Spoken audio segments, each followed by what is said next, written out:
Welcome to the channel, I'm Sir Bricks. Today we are going over the complete history of all the LEGO Ninjago spinners, and I will also throw in the other gadget sets. It all started with a bunch of spinners in 2011, actually 15 in total. They made a spinner set for Kai, Cole, Sane, Choppo, Bonsai, Crazy, Cole DX, Sane DX, Nya, Knuckle, Cruncha, Whiplash, Sensebu, Lord Garmadon, and a Spinjitzu starter set. The spinners were also featured in a number of normal sets from the first year of Ninjago. They also made a limited edition weapon set that included Sensei Wu. I personally have a bunch of these spinners, and they include some of my favorite minifigs. The skeletons are great, and the original ninja suits are awesome, and the DX suits are by far my favorite ninja suits. The spinners look great, and they definitely worked as they were intended to. The retail price of $10 makes sense, because the spinners are quite big pieces with metal in them. The spinner packs also included collectible Ninjago trading cards.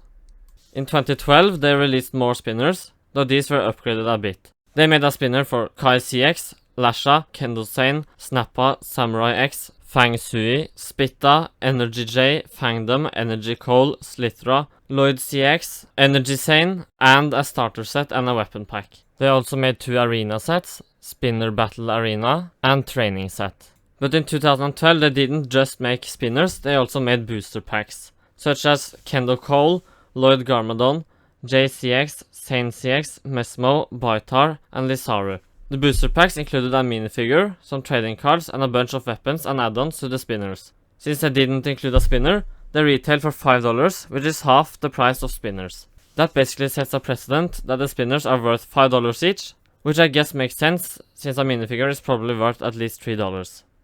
The spinners use more materials than a minifigure, and they have a lot of printing too. I have quite a few of these spinners and some of the booster packs too. They come with some nice pieces and some amazing minifigures. For example, the Energy minifigures. The Energy J now goes for over $30 on the second-hand market, which is 3 times the price of the original spinner set.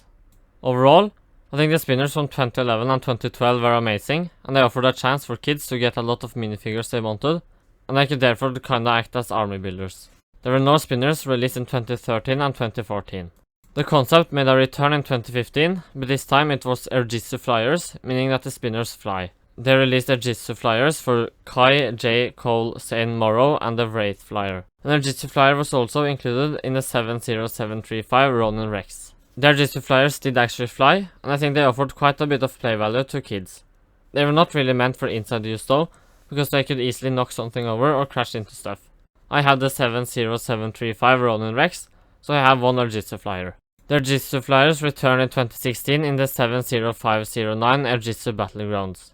The 2 Go students and Master Yang look great, and the ninja suits are alright. In 2017, LEGO released just one spinner, the 70628 Lloyd Spinjitzu Master. The spinner was just a modified version of the Airjitzu flyers, but it did not fly. It didn't look as good as the original spinners or the Airjitzu flyers. The Lloyd minifigure that is included in the set is based on the Ninjago movie, so it's not my favorite fig either.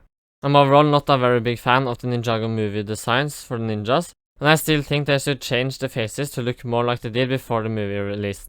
Just take a look at Jay. He almost looks like a completely different person.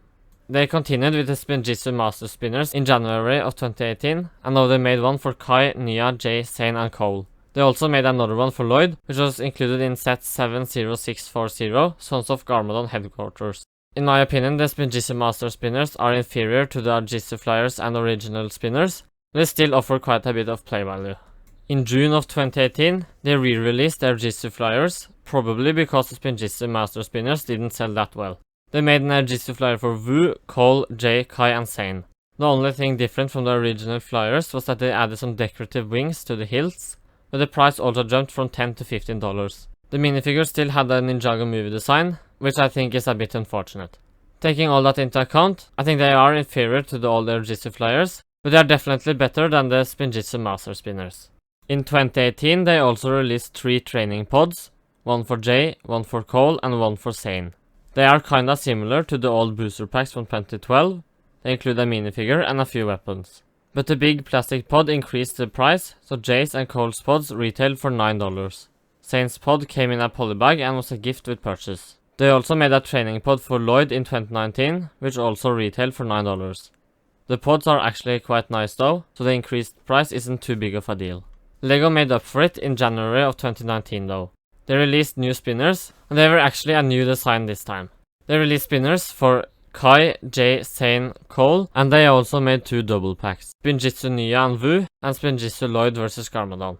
The price of the spinners also went down to $10 again. During the summer of 2019, they released some more spinners called Spinjitzu Slam.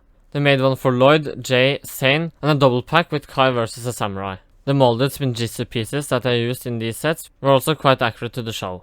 In January of 2020, LEGO released 3 arcade pods, one with Kai, one with Jay, and one with Lloyd. They are not spinners, but I think they serve the same purpose. They come with a minifigure, a bunch of extra weapons, and a big molded piece for the arcade game. They don't offer that much play value, but they look good on display.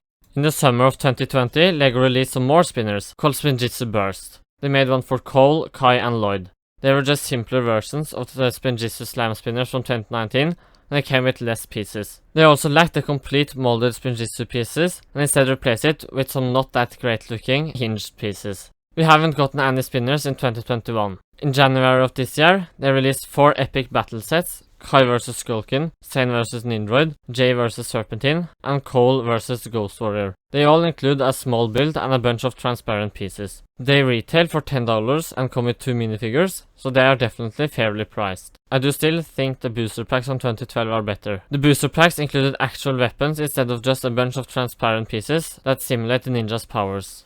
Well, that was all the Ninjago spinners ever made. To sum things up, I think LEGO started off amazingly with the spinners and the booster packs in 2011 and 2012. I might be a bit biased because of nostalgia, but I still think they are great. My first ever Ninjago set was either the Kai spinner or the Nya spinner. After a break of a few years, the Airjitzu flyers were released, and they were really good. The years following weren't that great, with just remakes and figures with Ninjago movie designs, which I'm not a huge fan of.